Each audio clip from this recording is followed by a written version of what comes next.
Update. ಇಬ್ಬರು drone operators ಗಳನ್ನ ಭಾರತ ಕೊಂದಿದೆ. ಪಾಕಿಸ್ತಾನಿ ಡ್ರೋನ್ಗಳನ್ನ ಹಾರಿಸ್ತಾ ಇದ್ದಂತಹ ಆಪರೇಟರ್ಗಳು ಏನಿದ್ರು ಅವರನ್ನ ಹತ್ಯೆ ಮಾಡಲಾಗಿದೆ. ಟರ್ಕಿ ದೇಶಕ್ಕೆ ಸೇರಿದ್ದ ಇಬ್ಬರು ಡ್ರೋನ್ ಪೈಲಟ್ಸ್ ಅನ್ನೋದು ಗೊತ್ತಾಗ್ತಾ ಇದೆ. ಭಾರತದ ಮೇಲೆ 350ಕ್ಕೂ ಡ್ರೋನ್ ದಾಳಿಯಾಗಿದೆ. ಡ್ರೋನ್ ದಾಳಿ ಮಾಡಿದಂತಹ ಟರ್ಕಿಯ ಪೈಲಟ್ಸ್ ಹತ್ಯೆಯಾಗಿದೆ. ಇಬ್ಬರನ್ನ ಹತ್ಯೆ ಮಾಡಲಾಗಿದೆ. ಪಾಕ್ ಜೊತೆಗೆ ಟರ್ಕಿಗೂ ಕೂಡ ಭಾರತ ಬುದ್ಧಿಯನ್ನ ಕಲಿಸಿದೆ. ಭಾರತದ ಮೇಲೆ ಅಟ್ಯಾಕ್ಗೆ ಟರ್ಕಿ ಡ್ರೋನ್ ಅನ್ನ ಬಳಕೆ ಕೂಡ ಮಾಡಿಕೊಳ್ಳಲಾಗಿತ್ತು. ಸೊ ಹಾಗಾಗಿ ಶಸ್ತ್ರಾಸ್ತ್ರ ಜೊತೆಗೆ ತನ್ನ ಡ್ರೋನ್ ಆಪರೇಟರ್ಸ್ ಗಳನ್ನ ಕೂಡ ಕಳುಹಿಸಿದಂತಹ ಟರ್ಕಿಯೇ ಸರಿಯಾಗಿ ಬಿಸಿ ಮುಟ್ಟಿಸ್ತಾ ಇದೆ.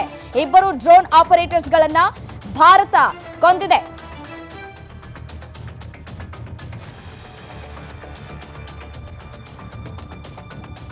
ಮತ್ತಷ್ಟು ಡೀಟೇಲ್ಸ್ ಕೊಡ್ತಾ ಹೋಗ್ತಾರೆ. ನಮ್ರತಾ ಕೂಡ ಜಾಯಿನ್ ಆಗಿದ್ದಾರೆ ನ್ಯೂಸ್ ಡೆಸ್ಕ್ನಿಂದ. ಮತ್ತೆ ಮತ್ತೊಂದು ಕಡೆ ದಿಲೀಪ್ ಕೂಡ ಜಾಯಿನ್ ಆಗಿದ್ದಾರೆ. ಏನು ದಿಲೀಪ್, ನಿಜಕ್ಕೂ ಭಾರತ ತೆಗೆದುಕೊಳ್ತಾ ಇರುವಂತಹ ಒಂದೊಂದು ಸ್ಟ್ಯಾಂಡ್ಗಳಿಗೂ ಕೂಡ ಪ್ರತಿಯೊಬ್ಬರು ಕೂಡ ಜೈಕಾರ ಹಾಕ್ತಾ ಇದ್ದಾರೆ. ಇವತ್ತು ಇದೀಗ ಟರ್ಕಿ ದೇಶಕ್ಕೆ ಸೇರಿದಂತಹ ಇಬ್ಬರು ಪೈಲಟ್ಗಳನ್ನ ಹೊಡೆದು ಉರುಳಿಸುವಲ್ಲಿ ನಮ್ಮ ಭಾರತ ಯಶಸ್ವಿಯಾಗಿದೆ. ಪಾಕಿಸ್ತಾನಕ್ಕೂ ಬುದ್ಧಿ ಕಲಿಸುವಂತಹ ಕೆಲಸ ಇದರ ಜೊತೆಗೆ ಟರ್ಕಿಗೂ ಕೂಡ. ಹೌದು ರಮ್ಯಾ, ಏನಂದರೆ ಭಾರತಕ್ಕೆ ಒಂದು ಮಿತ್ರ ರಾಷ್ಟ್ರವಾಗಿರಬೇಕಾಗಿದ್ದಂಥ ಟರ್ಕಿ, ಅಂದರೆ ಭಾರತದ ಎಲ್ಲ ರೀತಿಯ ಸಹಾಯಗಳನ್ನು ಸ್ಮರಿಸಿ ಭಾರತದ ಜೊತೆ ಇರಬೇಕಾದಂಥ ಟರ್ಕಿ ಪಾಕಿಸ್ತಾನಕ್ಕೆ ನೆರವನ್ನು ನೀಡಿತು. ಪಾಕಿಸ್ತಾನಕ್ಕೆ ತನ್ನಲ್ಲಿದ್ದ ಅಪಾರ ಪ್ರಮಾಣದ ಡ್ರೋನ್ಗಳನ್ನು ಸರಬರಾಜು ಮಾಡಿತ್ತು. ಕೇವಲ ಡ್ರೋನ್ಗಳನ್ನು ಮಾತ್ರವಲ್ಲ, ಅದನ್ನು ಆರಿಸೋದಕ್ಕೆ ತಂತ್ರಜ್ಞರು ಬೇಕಾಗುತ್ತೆ. ಯಾಕೆಂದರೆ ಕೇವಲ ಮದ್ರಸಾ ಶಿಕ್ಷಣ ಪಡೆದ ಪಾಕಿಸ್ತಾನದಲ್ಲಿರೋರು ಡ್ರೋನ್ಗಳನ್ನು ಆರಿಸೋಷ್ಟು ತಂತ್ರಜ್ಞರು ಇರೋದಿಲ್ಲ. ಹಾಗಾಗಿ ಪಾಕಿಸ್ತಾನ ಟರ್ಕಿ ದೇಶದಿಂದ ಡ್ರೋನ್ ಮಾತ್ರ ಅಲ್ಲ, ಅದನ್ನು ಆರಿಸೋದಕ್ಕೆ ಕೆಲವೊಂದಷ್ಟು ತಂತ್ರಜ್ಞರನ್ನು ಕೂಡ ಕೇಳ್ಕೊಂಡಿತ್ತು. ಹಾಗಾಗಿ ಆ ತಂತ್ರಜ್ಞರು ಬಂದಿದ್ದರು. ಯಾವಾಗ ಭಾರತದ ಮೇಲೆ ಆ ಒಂದು ಡ್ರೋನ್ಗಳನ್ನು ಆರ್ಬಿಟ್ರು, ಸುಮಾರು 300ರಿಂದ 400 ಡ್ರೋನ್ಗಳನ್ನು ಏಕಕಾಲಕ್ಕೆ ಆರ್ಬಿಟ್ರು. ಆ ಡ್ರೋನ್ಗಳ ಪೈಕಿ ಕೆಲವೊಂದಷ್ಟು ದಾಳಿ ಡ್ರೋನ್ಗಳಿದ್ವು ಮತ್ತು ಕೆಲವೊಂದಷ್ಟು ಬೇಹುಗಾರಿಕಾ ಡ್ರೋನ್ಗಳಿದ್ವು. ಈ ಡ್ರೋನ್ಗಳನ್ನು ಭಾರತದ ಮೇಲೆ ಏಕಕಾಲಕ್ಕೆ ಬಂದಾಗ ಭಾರತದ ಒಂದು ವಾಯು ನಿರೋಧಕ ವ್ಯವಸ್ಥೆಗಳಾದ S-400 ಮತ್ತು ಆಕಾಶ್ ಕ್ಷಿಪಣಿಗಳು ನಿರಂತರವಾಗಿ ಸದೆಬಡಿದ್ವು. ಈ ಡ್ರೋನ್ಗಳ ವಿರುದ್ಧ ದಾಳಿ ನಡೆಸಿದ್ದರ ಜೊತೆಯಲ್ಲೇ ಭಾರತ ಏನು ಮಾಡ್ತು, ಪಾಕಿಸ್ತಾನದ ಫಾರ್ವರ್ಡ್ ಪೋಸ್ಟ್ಗಳು, ಅಂದರೆ ಪಾಕಿಸ್ತಾನದ ಒಂದು ಭಾರತ ಗಡಿಯಲ್ಲಿದ್ದ ವಾಯುನೆಲೆಗಳ ಮೇಲೂ ದಾಳಿ ನಡೆಸ್ತು.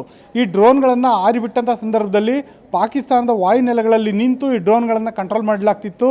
ಈ ಡ್ರೋನ್ಗಳನ್ನು ಕಂಟ್ರೋಲ್ ಮಾಡ್ತಿದ್ದು ಟರ್ಕಿ ದೇಶದ ಪ್ರಜೆಗಳು. ಯಾಕೆಂದರೆ ಪಾಕಿಸ್ತಾನ ಸೇನೆಗೆ ಈ ಡ್ರೋನ್ಗಳನ್ನ ಹ್ಯಾಂಡ್ಲ್ ಮಾಡೋದಕ್ಕೆ ಬರೋದಿಲ್ಲ. ಹಂಗಾಗಿ ಅಲ್ಲಿಂದನೇ ಕರೆಸ್ಕೊಂಡಿದ್ರು. ಭಾರತ ಯಾವಾಗ ಈ ಒಂದು ಕ್ಷಿಪಣಿ ದಾಳಿಯನ್ನು ನಡೆಸ್ತು ಪಾಕಿಸ್ತಾನ ವಾಯುನೆಲೆಗಳ ಮೇಲೆ ಮತ್ತು ಪಾಕಿಸ್ತಾನ ಡ್ರೋನ್ಗಳ ಮೇಲೆ, ಆಗ ಡ್ರೋನ್ ಆಪರೇಟರ್ಗಳು ಕೂಡ ಸಾವನ್ನಪ್ಪಿದ್ದಾರೆ ಅನ್ನೋ ಮಾಹಿತಿ ಇದೀಗ ತಾನೇ ಹೊರಬರ್ತಿದೆ. ಈ ಏನಾಗುತ್ತೆ, ಪಾಕಿಸ್ತಾನದಿಂದ ಯಾವುದೇ ಒಂದು ಮಾಹಿತಿ ಹೊರಬರೋದು ಭಾರಿ ಕಷ್ಟ. ಆದರೆ ಇದೀಗ ಅದರಲ್ಲೂ ಪಾಕಿಸ್ತಾನದಲ್ಲಿ ವಿದೇಶಿ ಪ್ರಜೆಗಳು, ಟರ್ಕಿ ದೇಶದ ಪ್ರಜೆಗಳು ಸತ್ತಿರೋದ್ರಿಂದಾಗಿ ಈ ಮಾಹಿತಿ ಇದೀಗ ಹೊರಬಿದ್ದಿದೆ. ಪಾಕಿಸ್ತಾನದಲ್ಲಿ ಏನೆಲ್ಲ ಹಾನಿಗಳಾಗಿದೆ ಅನ್ನೋದು ಮುಂದಿನ ದಿನಗಳಲ್ಲಿ ಹಂತವಾಗಿ ಗೊತ್ತಾಗುತ್ತೆ. ಆ ಪೈಕಿ ಇದೊಂದು ಸ್ಯಾಂಪಲ್ ಅಷ್ಟೇ ಅಂತ ಹೇಳ್ಬೋದು ರಮ್ಯಾ.